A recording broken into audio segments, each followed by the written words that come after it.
I really don't want to be like the Jim Cornette of like life right now, but I'm afraid that I'm going to have to be. You know, for years, I haven't gotten people that never got ECW. I was a fan. I liked it. I don't really necessarily get CZW. I'm not a fan of CZW. It's not my cup of tea. Um,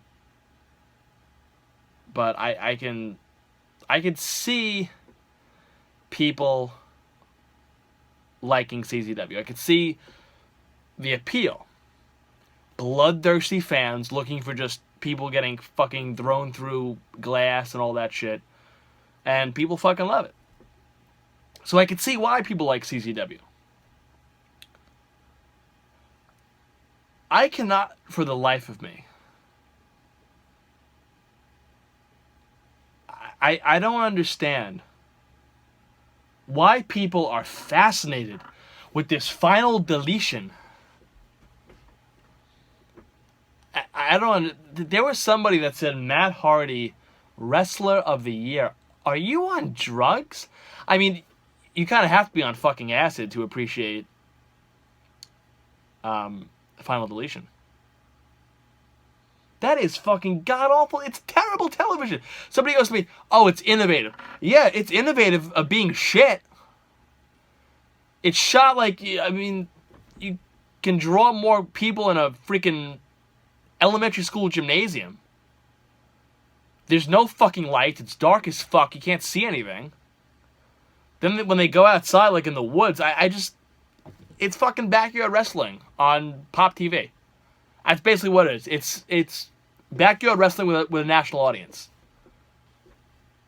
And Final Deletion, the one they had this past Thursday, I think it was the 15th, it was fucking dreadful. You actually had somebody... Folks, a woman was about to fight a drone. She was about to fight a fucking drone.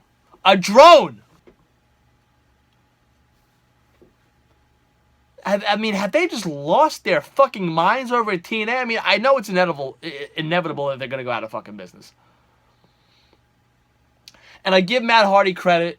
He has done the most with what I think is a fucking god-awful gimmick. And Matt Hardy has rolled with it. And he hasn't done bad with it. Wouldn't call him the best fucking wrestler. I would say best guy to deal with a shitty gimmick in 2016, Matt Hardy. That's the award I'm giving him. You're going to give him fucking Wrestler of the Year over guys like Owens and fucking AJ and Neville? Get the fuck out of here. Or even guys in Ring of Honor, Jay Lethal. Get out of here. Stop. There's nobody in TNA that's even remotely worth discussing Wrestler of the Year. There's not a Wrestler of the Year candidate in TNA. There's not a Match of the Year candidate in TNA. There certainly ain't a fucking Announcer of the Year in TNA. Let me tell you that. Do you know that Josh Matthews blocked me because I said that he was a bad announcer? This guy writes a fucking tweet that he's looking forward to Final Deletion and it's so much better than any WrestleMania he's ever been a part of. You know, I know, Josh, it's tough to come to grips that TNA probably has like 4 months left and it's eventually going to go bankrupt and they'll eventually have the money and they will eventually have to go out of business. And then you'll be fucking begging Vince McMahon for a fucking job. Please, Vince, please, please. Or in his new voice trying to be like, you know, macho. Remember he had that high-pitched fucking squealy voice when he was doing Velocity. Now he's got like a macho. Like he tries to be Vince McMahon. If you listen to him real closely, it's like he tries to sound like Vince McMahon as an announcer. I personally didn't think Vince was bad, but he wasn't great, let's put it that way. And guys who try to be like him, it's even worse. Oh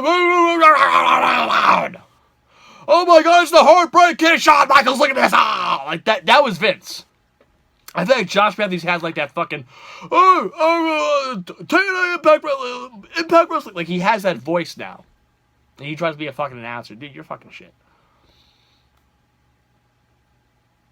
And I tweeted out when he said that. I said, LOL, this must be a joke. I said, nothing, nothing. Josh could be the worst announcer in wrestling right now. I said, give me Mike Adamle. 5 minutes later, he blocks me.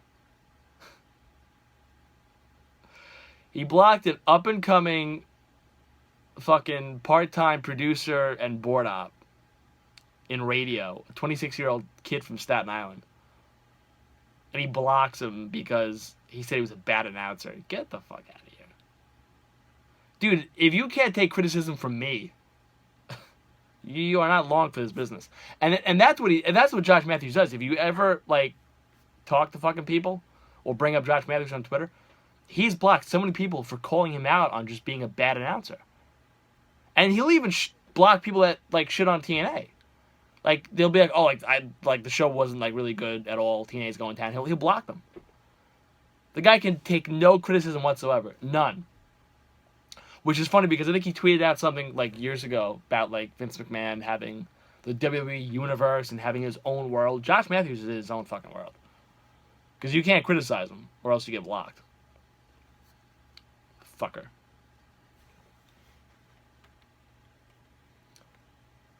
But I don't understand the concept with Final Deletion.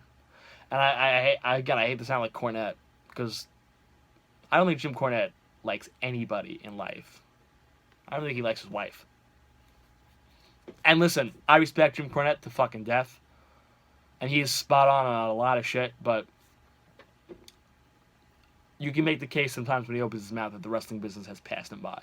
You can make the argument with some of the shit that he says. And I'm sure he will be in agreement with me about how bad TNA Final Deletion is. It's a shitty gimmick. It's terrible. I don't understand. Like, you really have to be on acid to appreciate it. And there's a lot of people that I like that actually watch it and enjoy it. And I kind of was a fan of the Matt Hardy gimmick and stuff, but it just won its course, and Final Deletion was one of the worst television shows ever produced in the history of fucking television. Back after.